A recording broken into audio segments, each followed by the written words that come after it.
6 педагогов из разных районов республики состязаются за званием «Учитель года России». На региональный этап всероссийского конкурса кандидатов отбирали по итогам муниципальных туров. Площадкой для проведения соревнований регионального масштаба стала 6-я Назрановская школа.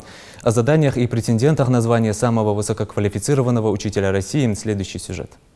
Дядя Саня – машинист, тетя Таня – пчеловод. Всем, кто трудится, почет.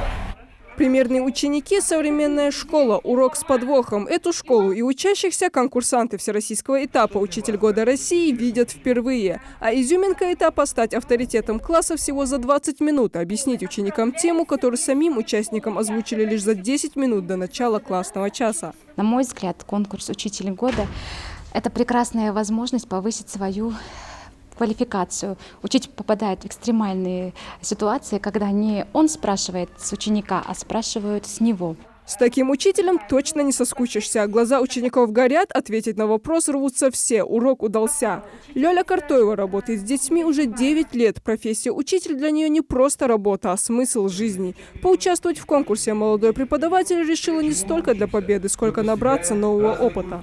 Для меня профессия учитель – это образ жизни. Я люблю детей, люблю общение с ними, я люблю радоваться их успехам.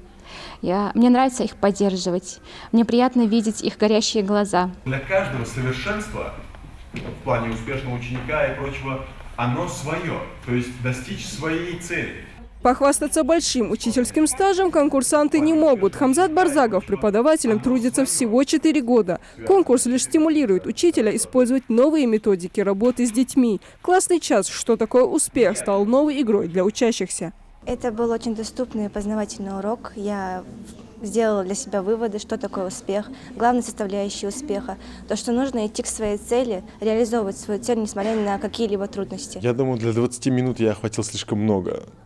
И не успел достаточно раскрыть всю суть, основную суть главной темы, потому что, опять-таки, захватил слишком много. Но в целом неплохо. Эта победа дает успех, в первую очередь, и, конечно же, желание двигаться дальше, я думаю, повлиять на образование, для меня, по крайней мере. А как вы хотите повлиять на образование? Только в лучшую сторону. Я хочу сделать все, чтобы наша малая родина, моя малая родина, Ингушетия, процветала, и я думаю, что образование является ключом к ее процветанию. За звание одного из самых высококвалифицированных учителей России принимают участие 6 преподавателей из различных районов республики. Каждый из них уже прошел 2 тура – заочный и конкурс «Учитель-профи». Теперь им предстоит проявить себя на испытаниях «Учитель-мастер» и «Лидер». Главное, чтобы правильно взял свою информацию, правильно распределял эту информацию и учил своих детей тоже из огромного потока информации выделять то, что основное, чтобы не ошибиться в выборе профессии в дальнейшем, чтобы быть достойным гражданином своей страны. Учить и учиться – с таким девизом проходит региональный этап всероссийского конкурса «Учитель года», который проводится для поддержки и поощрения талантливых учителей, повышения социального статуса и престижа профессии учитель. Лариса Дударова, Магомед Шаухалов, Новости 24.